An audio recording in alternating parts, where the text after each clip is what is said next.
to have a prayer and to take care of yourself. But without any further ado, let me welcome Stella. She will be doing our main presentation today. So. So for those of you who have not met me yet, I am the acting manager up at the 90-day and the day program while Skyly's on her family leave. So without further ado, today we'll be covering the healing while working in addictions and mental health. I kind of chose a little bit of a high overview because it is quite a deep subject, and often we forget about ourselves when we're working within the industry. So first, why does our healing matter? So we tend to have a very high exposure to trauma, grief, crisis, things like that. Even though we're there to support, we're hearing it, we're living it, and oftentimes as helpers, we get vested, right? So there's a lot of emotional labor, compassion fatigue, oftentimes staff shortages or system issues, boundaries in the community where we're here. We get to know each other. There's a lot of trauma, death, things like that can happen. And of course, the vicarious trauma is a thing. It's big, right? So we have to look at our own wellness and taking care of ourselves as a requirement of what we do and taking that time. And that's very difficult when we're in helper roles. We're geared towards helping others, not ourselves. So, it's something we need to be a little bit more aware of. So understanding our fatigue, again, there's that compassion when we're working particularly in addictions or mental health. Oftentimes these things are one-on-one, they could be in a group session, but we're asking people to put their traumas, their life out on the table. And, as human beings, it's very difficult to not feel that, right? So it comes out on us, but then it can lead to so many other things like burnout and, the whole moral, ethical thing, it distresses us, and feeling like that empty feeling at the end of the day, right? So how many times do we go home and we just kind of go, oh, I'm exhausted, like I can't. And it's not as though we're physically working. I would say there are days, if I'm doing something really, really physical, I feel far less tired than working with clients all day, right? So there's the emotional burnout is far heavier. Now, with that, we all, as going into the helping professions, typically there's a lot of common strengths that we all have. Typically, there's a lot of deep empathy. We have this commitment to our clients and cultural humility. Working in an Indigenous organization and on the nation, I think we all typically feel pretty blessed to be exposed to that culture. Sometimes we have lived experience. So for example, in addictions, particularly in our peer supports and addiction counselor roles, these are people that have successfully combated their disease and have come out to the other side, or they've seen family members go through it. And so there's that deeper emotional connection as well, because if you've had that lived experience and now you're watching others go through it can be really, really draining. Typically helpers and helper roles have a huge desire to help. And so, if that's one of your goals and one of your sort of calls to action, it's really hard to turn that off, right? And as helpers, we tend to have a very high expectations of ourselves. We seem to feel like if we don't do it right, then we fail. We have great empathy for our clients and for others, and sort of looking at the situation and going, oh, don't beat yourself up, give yourself grace, do these things. But we do that for ourselves? Typically not. So another part that comes up with that is the boundaries, right? Again, the helper roles, it's within our even role titles, right? That we're here to help, we're here to support, we're here to do things, we're help to guide people through. But that doesn't mean we have to say yes to every single thing. So learning our own personal limitations and our own personal strengths and how far we can go with things. So saying no is also helpful, right? So oftentimes, especially in the mental health, but health in general, right? Because I think as a system, we are gearing more towards the strength of mental health and the capacity that has. There's major physical ramifications of mental health. So we're seeing that more and more. So like the whole mental health thing is part of it. But oftentimes we think as health professionals and supporters and helpers that, we have to be, yes, we'll support you, yes, yes, yes. But sometimes the no is far more valuable. So learning that is imperative. So limiting our emotional sort of labor after hours, what that sort of falls into is because we work in such emotional heavy stuff, that we need to be honest with ourselves and understand that after hours, we can't be also helping everybody out there, right? So just because for example, I'm a nurse and I'm working all day in nursing and I'm helping my clients and my patients and I'm giving my all. And then I go home and my girlfriend calls me and says, I have this weird thing going on. Can you come over and check it? Like, even though we want to be that good friend, understand that we have to sort of block those off. Keep work at work and home at home. Adam, can I just click on that to close that? Yes, absolutely. Sorry. Share responsibility, right? So it's okay to ask for help. It's okay to say to fellow team members like, hey, I'm overwhelmed. I need some support with this. Or there's a particular patient that maybe is a challenge for you. Reach out, say to somebody, hey, I need a little bit of help. Or can you share this task with me because I'm overwhelmed? Don't take work home. I'm saying it with like a little bit of force so that I will hear it. Because especially at the 90-day, I cannot tell you, and like almost every staff member at the 90-day will tell me this, and we all feel the same. We go home over the weekend, all we're thinking about is, I wonder if so-and-so's okay. I wonder how their day past went. I wonder how this. I wonder. Well, are we actually living life and are we actually relaxing? Probably not. So I say that with a lot of heaviness because I am the worst person for that. So don't take the client stuff home. Don't, take your scheduled breaks. We are entitled to the breaks. We need them.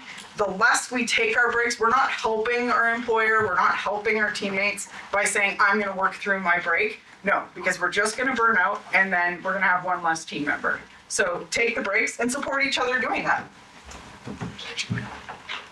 So within that, there's like some micro practices or little things you can do during the day. And again, I'm saying this, but these are things that I also need to work on. There's quite a few breathing techniques or even just very simple things, like making sure that we're keeping up on our water. Like have water with us at all times. It's huge. It makes a big, big difference. Little stretches, even just sitting at the desk, especially if we're sedentary and desk people like myself, I will suddenly look and go, oh my gosh, I haven't moved in 4 hours. Like that cannot be healthy. So get up, stretch, go for a walk. We are very lucky out here to have such beautiful area. Like even just stepping out for a 10-minute walk can be life-changing, right? And then there's a few breathing techniques that are out there. I do have printouts if anybody's not aware of what these are. So there's the 4-7-8 breathing and the grounding breathing exercises that are super, super easy, super, super quick. You can do them at your desk. You can sit in your car for 2 minutes and do it. They don't take like 20 minutes or 30 minutes. It can literally be a minute out of your day. And then there's the emotional side of self-care, right? So there's the body, where we want to make sure that we're, of course, the usual things, staying active, keeping up our water, the healthy diet, all those things. But far more important, that I find, is the healthy self-talk. For me, that one's big. I find in particular women in the helping industries tend to be really, really hard on themselves, men too, but that one's really big because we can say things, hear things, but at the end of the day, that little voice in your head is talking louder than anybody else, right? So just remembering to give ourselves that forgiveness, that grace, but journaling, and yes, we do work with confidentiality, and yes, we do have to be careful of what we're sharing and whom we're sharing it with. But in saying that, there is still that possibility of staying within the boundaries of confidentiality and unloading, finding that area, find that safe person within the organization or a supervisor or what have you. But doing that debrief within the realm is still something we can do. But also, like, within your office, if you have a private office space, playing some calming music, or the ADHD is bad, but I will actually listen to a podcast or listen to a book while I'm working. And it's funny how that, by doing more, I'm actually doing less, because it turns my brain off. So odd, find those things that work for you. I know people think I'm crazy because I can listen to a book and be writing a report. It's odd, but it works. And then, like, even find a way to close out your day. Like, how is it? Because it's really easy for us to say, yeah, don't take work home with you, and don't talk about that client, and don't worry about it. But really, how do we get to there, right? So I know of some people who will visualize, like when they're turning off their computer or logging off in the computer, will visualize the day literally shutting down, and now the shift to, okay, I'm going home. What am I going to do? What am I, and actually doing that mental, watching the door close and seeing that finish. Whatever that looks like for you, everybody could do something, but it can be really beneficial to do that. During COVID, actually, there was a really good example. A friend of mine, as many of us were, we were working from home, and her office was on the main floor of her house, but like the kids were doing school, whatever. And she was finding it really distracting. So, like, she was either not able to work because she was dealing with the family, or she was working when she should have been with the family and just couldn't find that. So what she found she would do is she would leave through her front door, walk around the block, come in through her back door, and go to work. And at the end of the day, at 4:30, she would log off her computer, do the whole mental thing, get up, leave through her back door, walk around the block, and come in through her front door. So there was an actual physical as well as that mental thing. So it's like, okay, I didn't come in the back door, therefore I cannot go to the office. So, and if she wanted to work after hours, she would do the same thing. She would go out through her front door and, so little things like that, some sort of a ritual that we follow, and structure can be really, really helpful.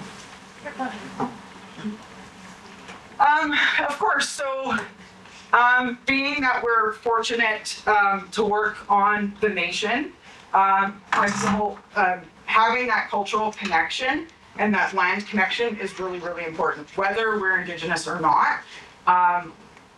Joining in that practice is actually really, really healing. So funny story, an elder that was supporting us up at the 90-day, there was a period of time we were all stressed out, we were all freaking out, blah, blah, blah. And he came to me and he's like, I got the perfect thing for you. Okay, what is it? Well, what? And he's like, go outside, hug a tree. Right, okay, really? Like, and I started laughing. He's like, no. He goes, I'm serious. Go outside, hug a tree. And he goes, after 30 seconds, I dare you to tell me that you're still feeling what you are right now. And he's like, and when I say hug a tree, actually hug the tree and say that you're hugging this tree. And there's something that comes from the land that will support you.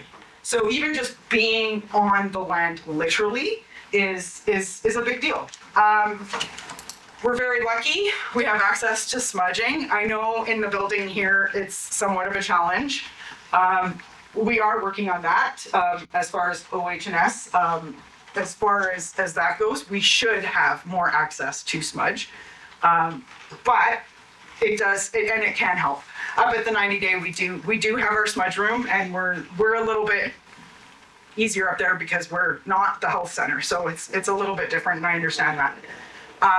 But even just taking that ability, even as staff, there's times where I will just go sit in the smudge room and just be quiet, right? And that can really help.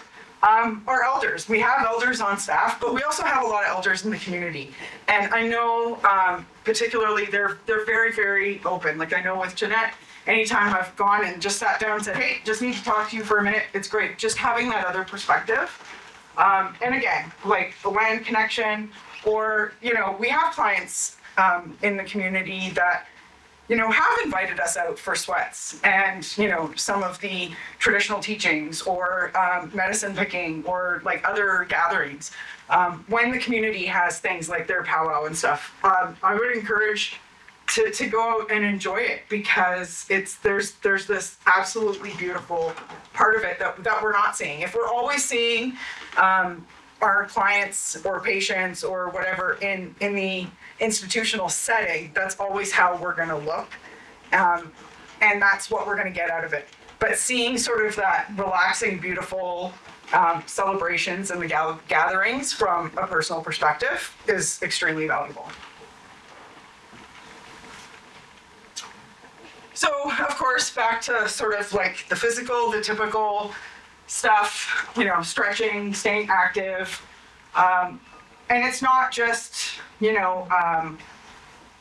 just to be healthy and to what have you, but there's something that changes within just like a little walk. It doesn't have to be, I'm going to the gym and I'm going to pump iron for 2 hours, because clearly I do that every day. But like even just a little bit of stretching, again, keeping up with the water, making sure we're taking those breaks, right? Again, we're not helping anybody by saying I'm going to work through my lunch or I'm going to work through my break. The breaks are there for a reason, and that will keep us stronger for the long haul. And again, proper sleep. This is huge. And again, I'm speaking to myself. I'm at the stage of life where I'm exhausted all the time, but absolutely cannot sleep. But we need to find the way to do that. And again, coming up with tools where we can maybe turn that off will help with that. And then, of course, on the professional level, if we're in positions of like management or supervision, ensuring that we're supporting staff appropriately and watching for those signs and watching for each other, and not to be afraid if you're feeling a little bit overwhelmed to go to your supervisor or your manager and say, listen, like, I'm having a rough day, I need to leave a little bit early, or I need to take a little bit extra break, or what have you. And I know it's difficult, especially we're all working in a really busy spot. I know a lot of departments are running understaffed and we're all being pushed for more hours and more this and more that. But at the end of the day, we're not helping anybody if we end up completely burnt out and sick. Right? So by taking care of our mental health and our emotional health, it actually has a lot of really good physical ramifications from that too. So remember to ask for help when you need it, and don't wait until it's absolutely critical, right? When things happen at work, for example, I know there's been a few situations up here at the health center where we've had like code blues and things like that. That is big, right? We jump in and we do what we can, and obviously we're there and we do everything that we need to for the client, but then what do we do for ourselves after? So, how do we deal with that and how do we unpack that, right? Because at the end of the day, we're still human.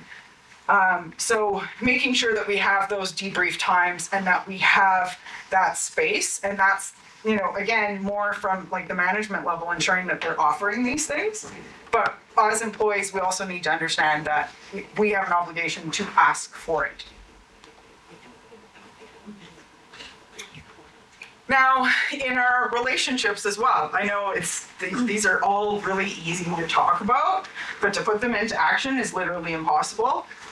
So I'm asking the impossible of everybody, but being aware of our relationships outside of work, and within work too, ensuring that we're surrounding ourselves with like-minded individuals that are equally supportive. Like, yes, we're there to support our friends and family, but we also want to make sure that they're supporting back. And then again, with the whole, taking work home. The less we can bring work home, the better, right? Because then it's our safe space. It's our place where we can just be ourselves and do our own thing. At least once a month, usually twice a month, I will pull this is my vegetative state day. And I literally will plan nothing, do nothing. Like literally nothing. Not a load of laundry, not sweep the floor. And it's actually, I find, like, I will force myself to do it, and I find it's very, very difficult. To actually say I'm doing nothing and do nothing is impossible, because we literally will start. But I'm learning to sort of force myself to do that. I'm actually getting really good at it. So it might be turning the tide, and I might be wanting to do that full time now. But it's really, really beneficial to just say, I'm doing nothing, like nothing. Just say no to everything. And just disconnect completely. For me, I had started doing that, and initially I would still hold on to my phone. But the last couple of times I've done it, I've actually locked my phone away. That is impossible, like literally impossible. I actually went through what I felt were withdrawals. Like, I started shaking. So like, I would encourage you to try it, but it's like literally I found, and I'm not a social media person. I'm not, like, I would say I'm not addicted, but yeah, I'm lying to myself. Literally, it was horrible. So try it. It's kind of weird. All right, so there's also that creative sort of spiritual side. And, the spiritual thing, sometimes people get a little feisty. It doesn't mean religion. It doesn't mean, but, it means finding that higher power than yourself, right? There's something bigger than you out there. Let it be the universe, let it be the earth, let it be an entity, whatever that is. But finding that side of you and building it out. And creativity is huge. I've gone through life saying I do not have an artistic drop of anything in my body. And yet, a year ago, I started painting, and I have sold 3 paintings because people actually are crazy enough to want them. So we all have it. It's all in there, right? But find that thing that can sort of turn things off for you. So let it be art or beading, take up drumming. It's very, very healing. There's a lot of science to show that even the reason why we're so attracted to Indigenous music is it matches the heartbeat, right? It's the body. It keeps its rhythmic, right? Poetry, singing. You don't even have to be good at it. Just sing. Photography, meditation, gardening, prayer, whatever, right? Just make that connection with the world at large. We're just one little part of a huge organization, so to speak. And then, obviously this is a little bit more our leadership, but we also play a huge role in creating that sort of healthy team environment, right? So making sure that we're not being that sleuth or that, and it's so easy as human beings to be judgmental or to be like, hey, did you hear what so-and-so did? Or what have you. But having that sort of open communication and clear boundaries and things like that with our team members is so much easier, right? At the end of the day, we don't have to like each other, we don't have to love each other, we don't have to hang out after. But if we can make the space that we're working in less traumatizing for ourselves, we're dealing with so much from patients and clients and what have you that, not having it with our fellow teammates would be great, right? So just having that clear communication and that ability to go to each person and work collaboratively share the workloads, routinely meet as a team, even if it's not like Stony Health as a whole, but even within your own team, right? Keeping a respectful tone. Again, we don't have to like each other, but respect the position, respect that we're all here for the same reason. We're not going to do it the same. Not everybody's going to approach things the way that we do, but we can respect what each individual is bringing to the table. And celebrate all those little wins. There's lots of little wins. Every day there's a little win. Let's celebrate those more than concentrating on the negative or the stressful things that happen every day, every minute. But celebrate those little wins that we have. And then again, as organizations, there's little things that we can do without really changing everything and, creating these huge budgets. But having like wellness circles, like, some companies that my research I was looking at, have like monthly wellness circles where they just meet and do really nothing. They just sit in a circle and have a chat, or they'll do yoga together, or they'll do breathing techniques or whatever, right? So it, anything kind of goes, but it's just a space where we can get together and just, it's not work, it's not about debriefing work, it's not about unpacking work, it's about just sharing space. Bringing in more of our cultural teachings. Like we do have, a few elders that work with us, but I'm sure we see elders out within the community or that are our patients. There's, nothing wrong with saying, hey, I invite you to come next week and come chat with the staff and tell us some stories, right? I mean, just helping us broach that cultural gap would be great. More smudging stations, places where staff or clients can come and smudge at any time that they want. Having a little bit more of that. And again, with that, quiet wellness rooms, more recognition programs where we're recognizing each other, not just our supervisors recognizing us, but us recognizing each other, and the little things that we do. Obviously, there's the employee access programs that most places have, but ensuring, again, circling back to that breaks, make sure we're taking our breaks, like absolutely, and watch each other, like, hey, you haven't gone for lunch, you're going for lunch, and then I'm gonna go after you, or whatever, but sort of watch each other, and then actually having, because I know we touched on it a bit here, but it's huge. Vicarious trauma is developing to be a huge issue. Like they're seeing it in a lot of studies that particularly first responders, a lot of healthcare practitioners, people in helping roles are actually getting diagnosed with PTSD.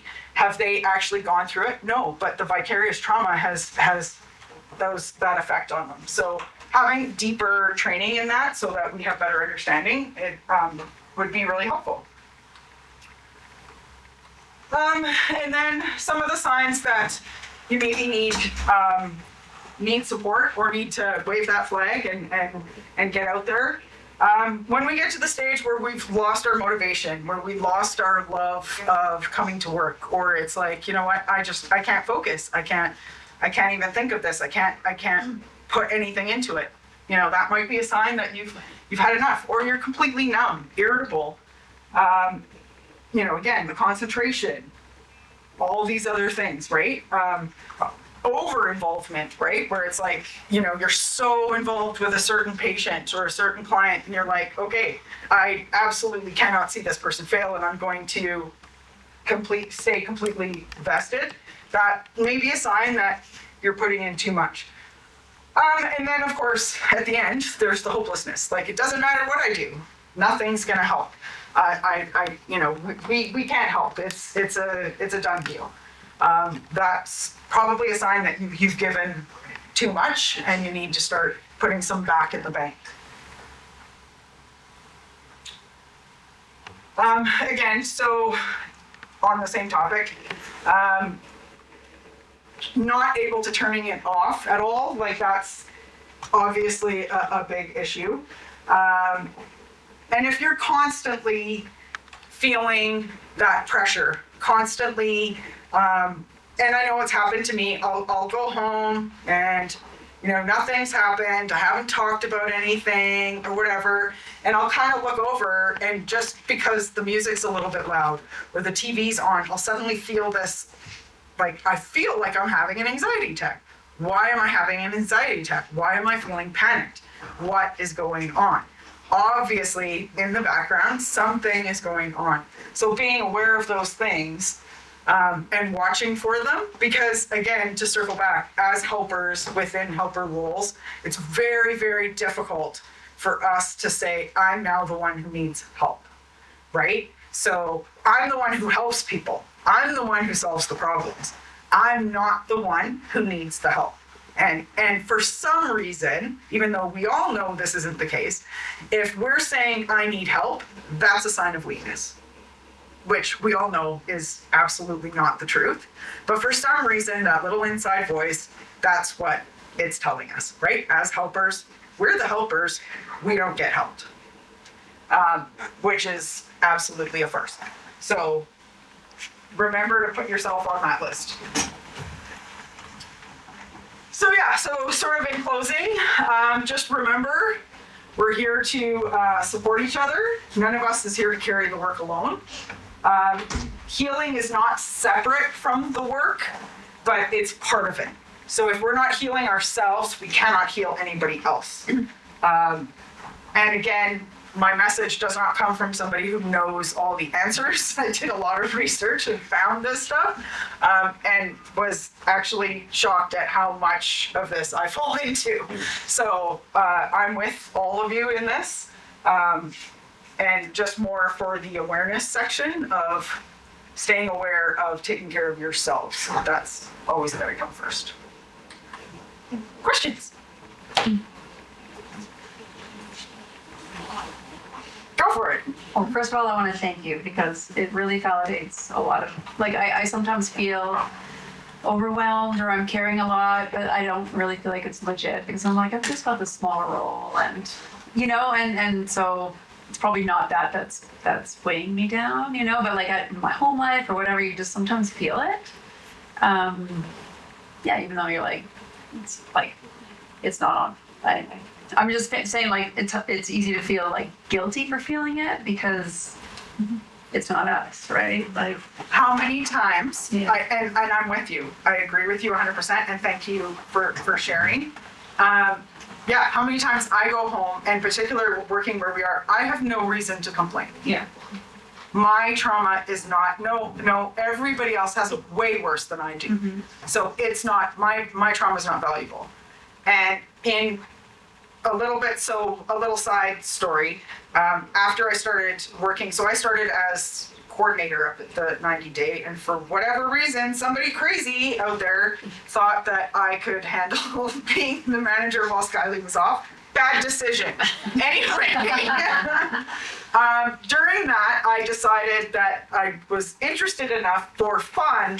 I am also in school getting my addictions counseling. And it's been mind-blowing to hear trauma is what it is and what the brain perceives it to be. And we have to stop looking at it as, oh, how do you call that trauma? If it's not a war or a flood or an earthquake or something massive, then it can't be trauma, right? Mm-hmm. Well, but it is what it is, right? And what is traumatic to you might not be traumatic to me, but that doesn't demean your trauma. Mm-hmm. So, long story short, you're right. Yeah. And learning to validate those feelings and saying, wow, this is a lot and it is too much, and I'm okay to feel this way. Mm-hmm. It's okay to feel this way. And it's okay to say it out loud. Mm-hmm. And knowing that we can support each other through that. And it's not weakness, and it's not being a baby or whatever, right? We need to learn to support each other.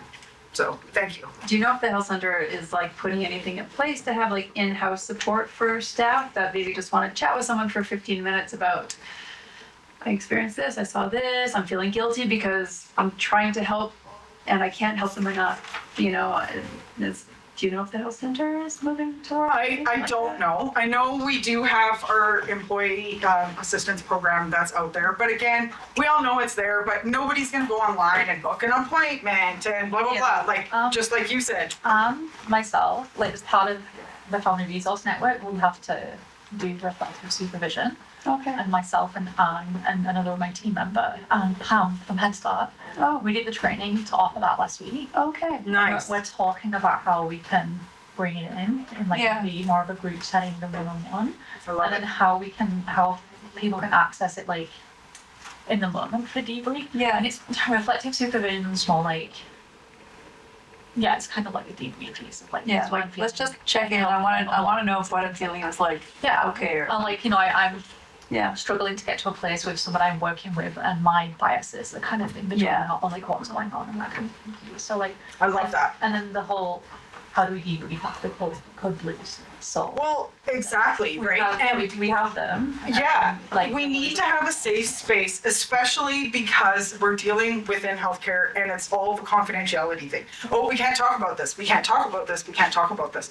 But we have to talk about this because if we don't talk about this, we're going to take it home and now we're going to have far more damage because we've kept it in. So yes, it's something that we don't currently have it. Is it something that we should have? And through my research in this, I realized like, wow, this is a massive gaping hole that we have.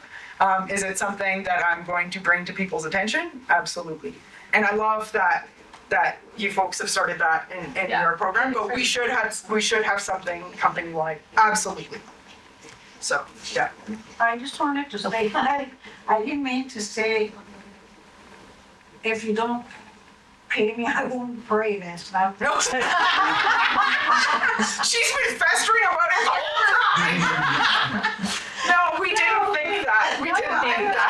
Bring up, working in a treatment center, especially in the community, when I worked at Medicine Lodge Treatment Center, we are expected to behave in a certain way in our community. You're not, if you go to like a bar with friends and if you're seen in the bar, right away, it's assumed that you were drinking and it falls back on the client. Look after yourself first before you try to look after me. That's the kind of attitude you'll get back. So as staff within the treatment center, that's what we need to look out for as well. And even though I'm not working directly with treatment center, I get people that talk to me about their addictions because they know I am an alcoholic, right? And sometimes they ask me, like, how did you get yourself here?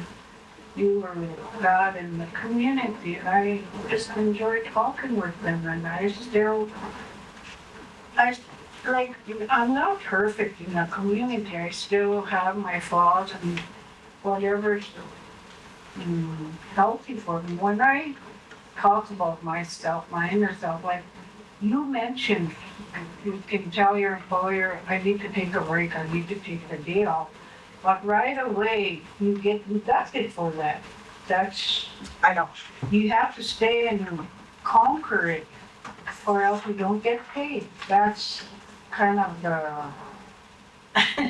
And that's where, and that's where we need to offer in-house. Yeah, So, yeah, no, I agree with you, and that's the big picture, right? That's again, going back to the colonized way of thinking, right? If you get paid for what you're here for, what you're physically here for, right? And how many companies suffered through that during COVID when they said, oh, yeah, okay, we're gonna have everybody work from home. And then they said, no, everybody comes back into the office, because we're not sure you're actually working from home. And I can tell you, when I worked from home, I got far more done at home than I could in the office, because there was less distraction. and when So- I talk about my inners, like when I feel unbalanced, it's always a medicine wheel I fall back on. Which one is it that's not Aligned. Yeah. aligned, right? But I look at it from for myself. When I get to the emotion with spiritual. And then I figure it out, that fine is, I feel it then that it's cold again, and then you go again. Yeah. Thank you. Yeah, no, that's really important. Jacob, you had a question? Yes, with these like self-care tips and like mental wellness, how would that like differ from like a neurodivergent brain and a neurotypical brain? Like you said, you Yes. like your ADHD brain like requires like Exactly. in order to focus on this, I have to like have like something in the background. So, Yep. perfect question. So I cannot meditate. Cannot. I've tried 100 times. Cannot. It causes me anxiety. I start freaking out because my brain takes over. Now, if you ask me to meditate while a podcast is on and I'm reading, I can zone completely out. Why is it when I'm doing 3 things, I can calm down? Because I'm not neurotypical, right? Everybody's different. So yes, these are, those are some examples that can work. But like I often will say, maybe doing 3 of those examples at one time will work better for you than doing 1 at a time. You'll find it, right? But it's more just developing that, right? Did you have a question, Adam? Yeah, I just had a comment.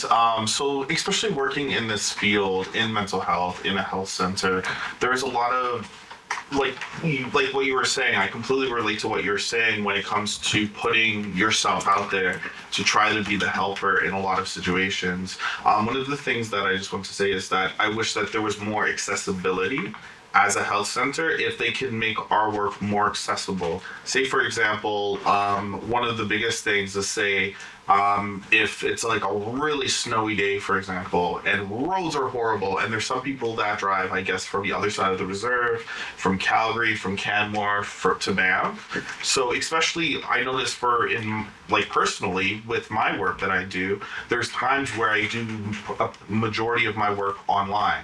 So in those days when it's like horrible to go out and my brain is like anxiety ridden and I'm like, I'm gonna have to drive on this highway that's icy, I'm terrified, I'm having like panic attacks and stuff like that. I wish in those instances, like what Jeanette was saying, that we can actually say, hey, we'll make we'll let you work at home for that day because we understand. Yeah. Because I could be more productive. There's times where I would drive into work, drive on the highways, be like in a state of anxiety, come to work, not be able to perform properly because I'm healing from the anxiety. Mm-hmm. And then anxiety is going up because I have to drive home now. So having those kind of accessible things for people that have to deal with certain things, because I know in those days I would be way more productive if I could be at home on my computer answering emails, doing all the computer stuff that I could do. So I think that's something that should be implemented where we can actually be productive and work in a way that suits us best. And then have it be okay instead of like, oh, Yeah. Oh, Yeah. I did it. I drove in and it was fine. Oh, Like, yeah. I can't handle it. Yeah. Like that kind of a feeling. Absolutely. Well, and thank you for that, because that's a really valid point, and I agree with you. However, when you look at it from big sort of sky, so look at it from Aaron's perspective now, right? So as the leader, now, can a doctor do that? No. Can a nurse do that? No. Probably not. Home care? Probably not. Right? So when they look at it from that perspective, and like, for example, for us at the 90-day, that's not an option. We are 24 hours, 7 days a week. So we're not even 9 to 4:30. We'll have a winter storm, and at 8:30 at night, I have to have peer support in the dark coming from God knows where to the treatment center. Can I say to them, work from home? Not an option. So how do I then, as a manager, 90% of my stuff, I can actually do better at home because I'll actually have an internet connection because the snow isn't blowing and blah, blah, blah, and I'll actually get some work done. But is that fair, right? So looking at it from their perspective, and I understand that, but I also get that every role comes with its stuff, right? And I don't see why the people who are able to work from home and still offer the same level of service, if not better, should be held to the same standard, right? So a nurse cannot offer the level of care that they can offer face to face from online. They cannot. But a counselor can. Yeah. So I get it. No, I absolutely Yeah. 100% agree with you, because I think that it's about not about saying what's fair and what's not fair. It's about Exactly. making work accessible for everybody dealing with Agreed. different things in their lives. So it may not be available for certain people, like you're saying, but what are some other things that we can do? Say if somebody that is coming to the treatment center and they're having an anxiety attack on the highway because they can't see, and what is the They thing get in that an we can accident. do Yeah. to be there to offer support? And it doesn't have to be, oh, you can stay at home. It could be, do you need to talk to somebody to Yes.